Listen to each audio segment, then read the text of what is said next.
Alhamdulillah ya. Mudah-mudahan jadi obatnya, Bu. Bismillahirrahmanirrahim. Assalamualaikum warahmatullahi wabarakatuh. Waalaikumsalam warahmatullahi wabarakatuh. Alhamdulillahilladzi anzala sakinata fi qulubil mu'minin liyazdadu imanan ma'a imanihim. Asyhadu an la ilaha illallah wa asyhadu anna Muhammadar Rasulullah. Allahumma shalli wa sallim ala sayyidina Muhammad wa ala alihi wa sahbihi ajma'in. Qala Allah Ta'ala fi kitabihil karim. Bismillahirrahmanirrahim. Al-fitratu asyaddu minal qatl. Wa qala ta'ala aydan wa tazawwadu fa inna khairaz zadi taqwa wattaquni ya ulil albab. Wa qala an-nabi sallallahu alaihi wasallam silaturrahim tazidu fil umri wa tazidu fil rizqi. Sadaqallah sadaqa Rasulillah sallallahu alaihi wasallam. Ketua Majelis Taklim yang saya muliakan, Teguh, juga para ibu hajah, para orang tua, ummahat yang dimuliakan Allah. Alhamdulillah, tentunya kita bersyukur kepada Allah. Di pagi menjelang siang ini kita sudah sama-sama membaca surah Yasin. Kalau bisa Yasin dibaca jangan hanya hari Sabtu pagi doang, ya. Usahakan ibu-ibu setiap pagi habis masak baca surah Yasin. Dibaca nggak Yasinnya? Enggak. Itu mau Yasin. Dibaca Yasinnya, tapi sampai selesai. Sampai idza arada syai'an ayyakul hukum fayakun fasubhanalladzi, sampai selesai. Shadaqallahul. Jangan Yasin doang. Kata Pak Ustadz, iya pagi-pagi kudu baca Yasin Pak. Bismillahirrahmanirrahim Yasin. Bukan gitu ya. Tapi dibaca sampai selesai. Ada berapa ayat surah Yasin? 80? Ayo, ada berapa? 83. Dibaca Yasinnya di rumah biar berkah. Ya, Yasin itu qalbul Quran, hatinya Quran. Jadi segala sesuatu ada hati. Ibu punya hati? Ibu punya hati? Jaga hati, hati-hati dengan. Karena banyak orang sakit hati karena nggak bisa menjaga. Hati-hati dengan. Terutama Bu Nur Haya. Hati-hati Bu Nur Hayati, Nur Aini. Namanya cakep, Hasanah, Maimunah, Jubaidah. Tapi kalau ngomong jeblak nyakitin orang. Ya, itu Bu Jubaidah di sono, Maimunah di sono, Hasanah di sono. Kalau di sini mah insyaallah enggak sama. Nauzubillah min. Iya, ngaji tuh biar benerin hati. Biar hatinya ini bagus. Jangan ngaji sama suami ngambek. Ngaji masih ya sama orang tua, ya Allah masih ngelawan dulu. Ngaji sama tetangga iri-irian dulu. Ngaji masya Allah pelit masih baik disimpan. Ngaji tapi sombong. Ngaji tapi selalu riak. Ngaji tapi selalu mulutnya nggak bisa dijaga, doyan gib, doyan fit, doyan namimah. Awas kasih anak hati-hati, jangan asal kasih nama. Romanya bagus namimah ya. Namimah tuh tukang adu domba.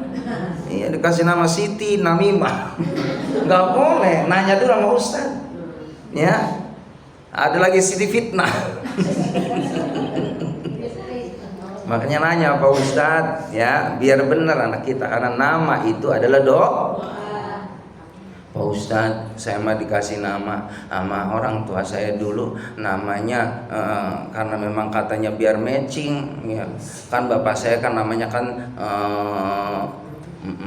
Pandu ya. Ibu saya kan namanya kan Citra. Jadi biar matching namanya Panci.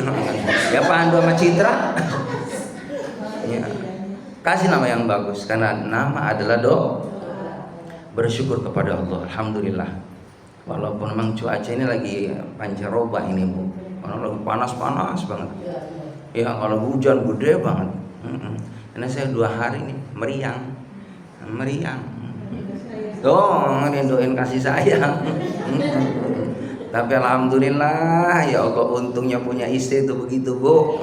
Di rumah ada yang mijitin. Iya, habis mijitin ada lewat ketoprak, tong. Ngerti tuh suami yang soleh mah, nyetopin ketoprak, bang stop bang, bikin 2. Lu makan bareng sama istri, karena istri tadi habis mijitin. Jangan perhitungan jadi suami sama istri, gitu. Kalau saya mah enggak perhitungan sama istri. Ya kadang awal bulan saya bawa istri saya ke pasar. Saya bawa ke pasar doang. Suruh milih Nomi, kata saya bagus-bagus no baju ya Mi. Ada yang 500, ada yang 300, ada yang 150, ada yang 50. Silakan Mi milih Mi, kata saya. Tapi yang bagus Nomi yang 50 Mi. Bersyukur alhamdulillah. Masih bisa ngaji alhamdulillah. Banyak orang-orang urusannya repot mulu, alasannya banyak banget. Mohon maaf ya nggak bisa ngaji, repot banget saya. Repot banget katanya. Ada yang sakit lah, ada yang lagi pusing saya mah, nggak punya beras, beras saya nggak ada, 2 hari nggak masak, pusing saya mah. Justru kalau kita ngaji hilang tuh peningnya, pusingnya. Kenapa? Lagi baca Al-Quran, obat hati. Hati lagi diobati nama Quran, hati diobati nama sholawat, hati diobati nama doa, hati diobatin amal zikir. Tuh obatnya hati itu tuh Bu. Yang namanya duit mah gak bisa ngobatin hati, enggak, saya jamin.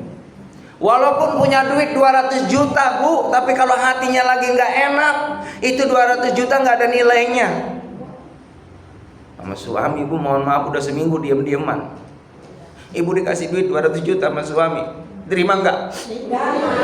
Matre banget.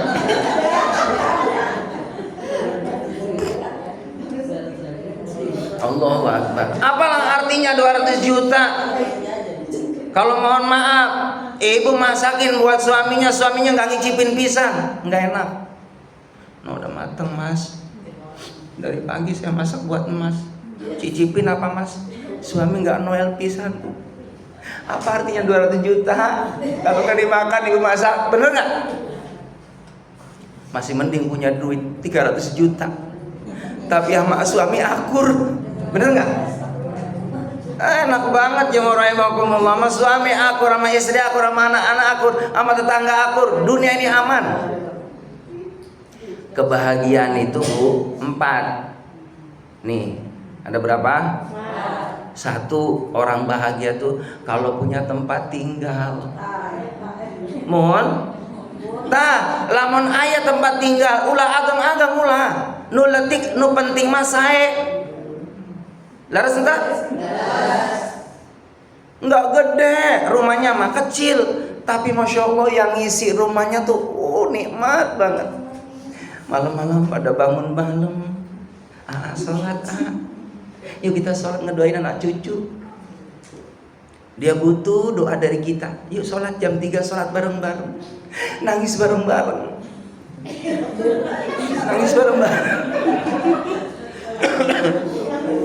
Suami istri nangis bareng-bareng, minta sama Allah, Allahumma ja'al auladana kulluhum salihan ya Allah, biar anak keturunanku pada saleh-saleh ya Allah. Amin. Biar pada sehat badannya, amin. Murah rezekinya, amin. Panjang umurnya, amin. Gampang urusannya, amin. Pada seneng semuanya, amin. Hidup ini gak lama Bu. Hidup gak lama, 60-70 tahun. Mau kapan lagi kita seneng-senengan sama keluarga, happy-happyan sama keluarga? Jangan ditunda kebahagiaan. Sekarang kita bikin bagaimana rumah tangga kita bahagia, persahabatan yang bahagia, perkumpulan yang bahagia. Fun-fun aja, happy-happy aja. Jangan ngaji, jangan rahimakumullah, grup-grupan, kelompok-kelompokan. Bukan ngaji dengerin ustadz, malah sering bisik-bisikan.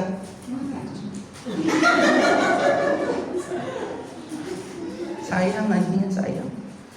Benerin hati kita. Pulang ngaji sama suami yang biasa kurang sregep, kurang tegur sapa, mulai sekarang. Pagi-pagi, Papa, Pa, sarapan yuk. Sarapan, ayo sama mama sarapan. Yang biasa kita sarapan gak pernah sarapan sama suami. Kadang sarapan masing-masing. Sekarang makan bareng-bareng sama suami kita pagi hari. Yang ibu masak tadi tuh. Makan bareng-bareng, Masya Allah. Nikmat, ibadah bareng-bareng, doa bareng-bareng, benar? Pada ngaji bareng-bareng. Insya Allah dunia akhirat dibahagiain sama Allah. Amin ya Rabbal. Punya tempat tinggal ya. Lalu yang keduanya punya kendaraan. Walaupun kendaraan kita sederhana, tapi niatkan semua fasilitas apa yang kita punya buat ibadah kepada Allah. Ibu punya mobil, pakai buat silaturahim, buat ngadirin majelis taklim, buat ngunjungin para guru-guru kita, alim ulama. Punya motor kita bawa buat ngaji, Masya Allah, itu barokah. Punya baju dipakai buat ibadah, yang bagus-bagus pakai buat setiap hari Sabtu ngaji. Amin.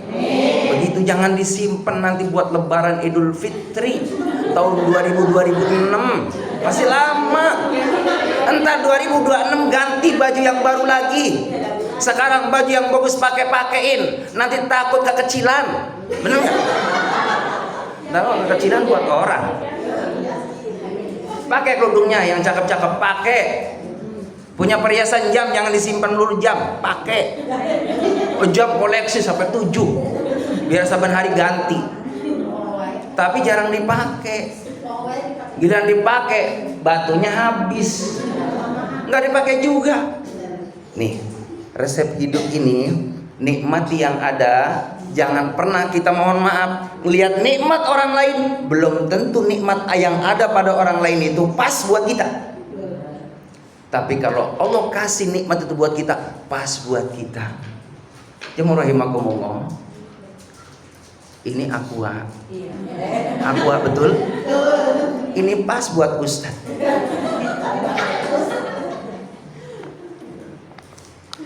Jangan pernah ngelirik sebelah sono yang suguhannya teh manis. Karena belum tentu masuk buat Pak Ustadz, karena lagi batuk, betul? Jadi jangan pernah melihat nikmat orang lain sehingga timbul yang namanya iri hati. Ini yang membuat hati kita tidak nyaman. Ya rahimakumullah. Kebahagiaan itu adalah bagaimana punya tempat tinggal, punya kendaraan, punya keluarga yang baik-baik, soleh-soleh, solehah. Lalu yang ketiga yang keempat punya teman-teman yang baik, teman-teman yang support, teman-teman yang terus memberikan motivasi kepada kita biar semangat untuk ibadah. Kata Nabi, carilah sahabat yang menghantarkan kita ke dalam surga, jangan menghantarkan kita kepada neraka. Na'udzubillah min. Kalau teman kita jamaah rahimakumullah, ini dari segi zahirnya bagus dia, tutur katanya bagus, perilakunya bagus. Ini saban hari ngajakin hal-hal yang positif ke majelis taklim. Masya Allah, silaturahim. Ini kan teman yang bagus, ikutin. Itu ada manfaat buat kita dunia dan akhirat. Jangan kita cari, mohon maaf, punya teman yang punya penyakit 3 nih. Naudzubillah min dzalik. Jangan sampai. 1, penyakitnya apa? Tukang gibah. Hati-hati tukang gibah. Ngomongin orang. Kadang-kadang orang habis diomongin, suami sendiri diomongin. Suami saya mah kalau tidur bangunnya siang baik. Tidurnya enggak tahu waktu. Suami diomongin dosa. Habis ngomongin suami orang, ngomongin guru ngajinya. Iya, dia mah kalau mimpin tahlil lama banget. Iya, mimpin yasin lama banget. Apalagi Ustadz Hamim kalau ceramah lama banget. Diomongin juga Ustadz Hamim. Ini gibah. Jangan pernah gibah.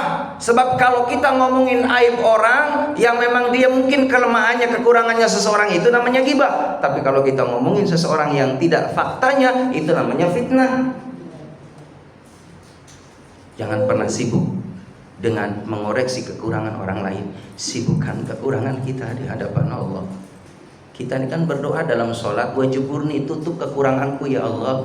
Ini kita bisa dihormati orang, masih ditegur sapa sama orang karena kekurangan kita ditutup sama Allah. Kalau dibuka kekurangan kita sama Allah, nggak ada lagi orang percaya sama kita, nggak lagi orang yang ngormatin kita. Makanya kita minta sama Allah, sekecil apapun kejelekan orang, kekurangan orang, tutup. Jangankan masalah itu, Bu. Mohon maaf, Islam mengajarkan jangankan kekurangan seseorang yang kalau diomongin ini bisa menjatuhkan harga diri dia, kepercayaan dia dari orang lain.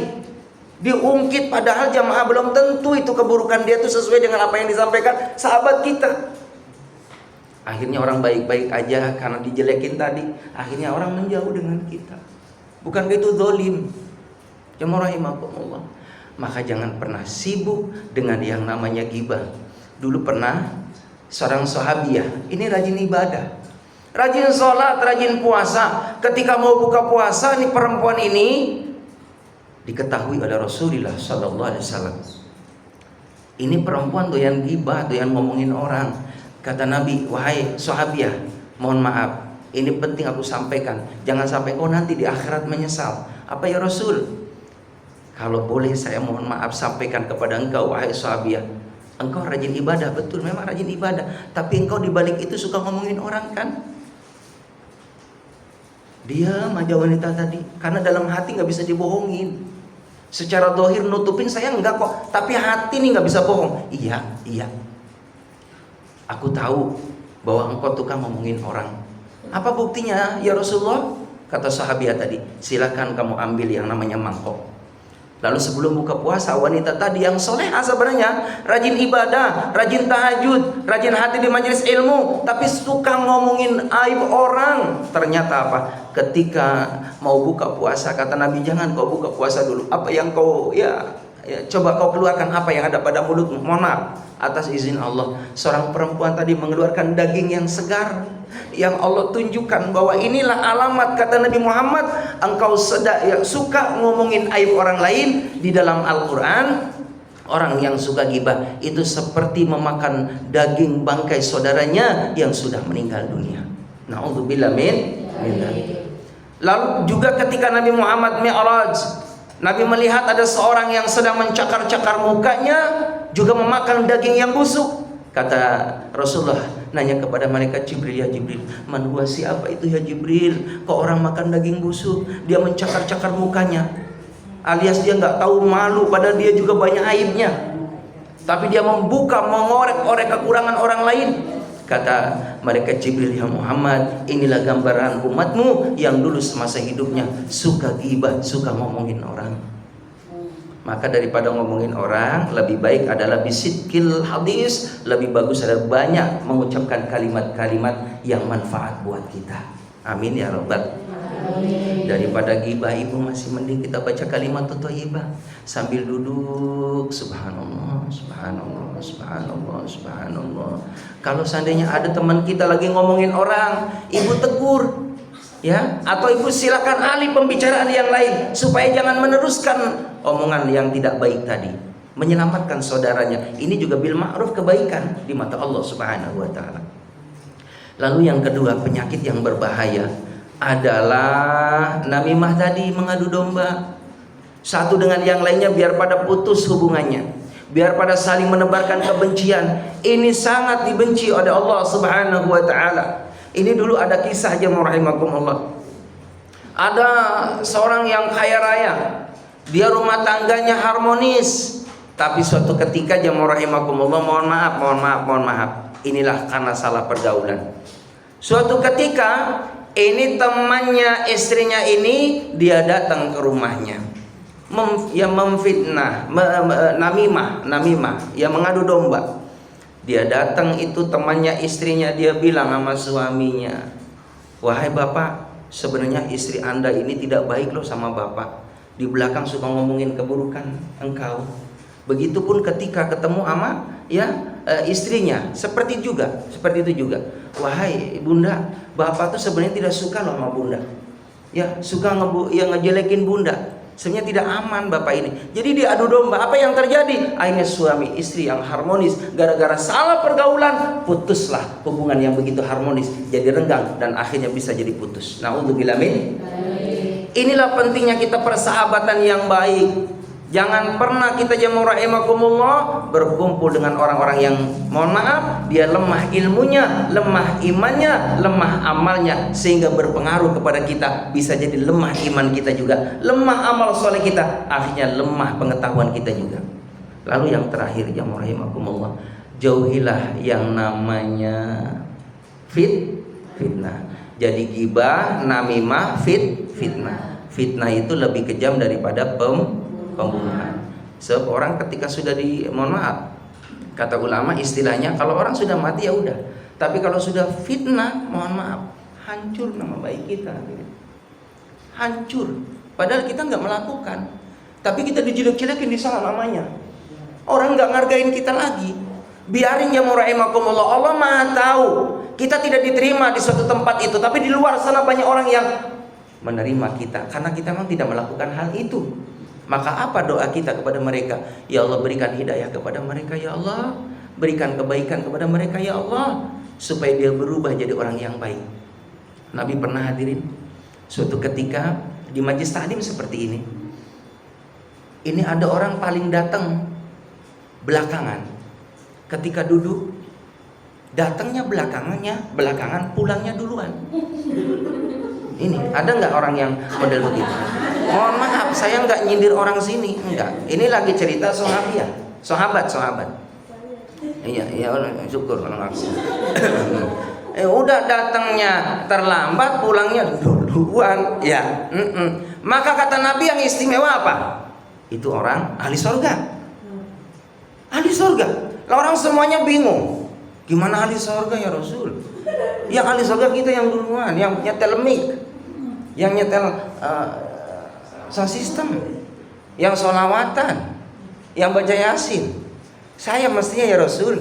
Kenapa orang yang baru datang?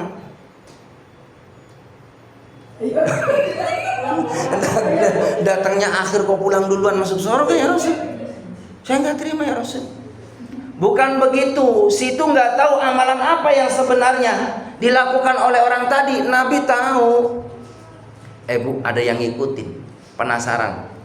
Dia nginep bu semalam. Emang amalan apa sih ahli surga? Nah, kalau datang ngaji belakangan, pulang duluan ahli surga.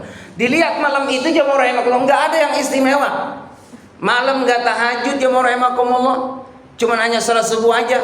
Apa ternyata? Setelah sahabat tadi mau pulang, nanya nih, mohon maaf ya, ketika engkau pulang dari majlis taklim, kata Nabi engkau termasuk ahli surga. Mohon maaf, kalau pengen tahu apa amalanmu? Pertama, saya kalau mau tidur mohon ampun kepada Allah. Ya Allah, ampuni dosa saya ya Allah, karena saya nih banyak kelemahan dalam ibadah. Lalu yang kedua, dia bayangin teman-temannya bu. Dia bayangin teman-temannya yang gak suka sama dia. Ya Allah, si fulan gak seneng sama saya ya Allah. Dia benci banget sama saya ya Allah. Ampuni dosa dia ya Allah. Kasih kebaikan buat dia ya Allah. Ibu jujur, pernahkah kita mendoakan orang yang tidak suka sama kita? Benar? Dapat hidayah? Walaupun dia nggak suka sama kita? Saya etate lajengkeun teh, terusin teh, bagus banget itu. Jadi ada orang yang tidak suka sama kita, malam-malam didoain sama kita, ya Allah kasih hidayah buat dia, maafin dosanya ya Allah. Ini orang ahli surga bu, ahli surga. Udah marajin tahajud, sholatnya di awal waktu, ngedoain orang yang gak suka sama kita, dapat kebaikan. Oh, tambah kemuliaannya di mata Allah. Ibu dari sini barangkali ada yang perlu ditanyakan, dipersilakan.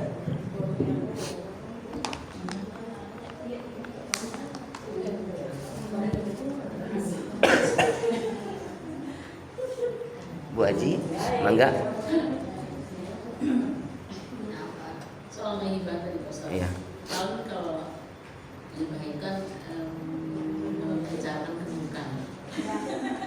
misalnya kita Pak Ustaz begini, Pak Ustaz dia begini, tapi itu kita membahas soal keburukannya.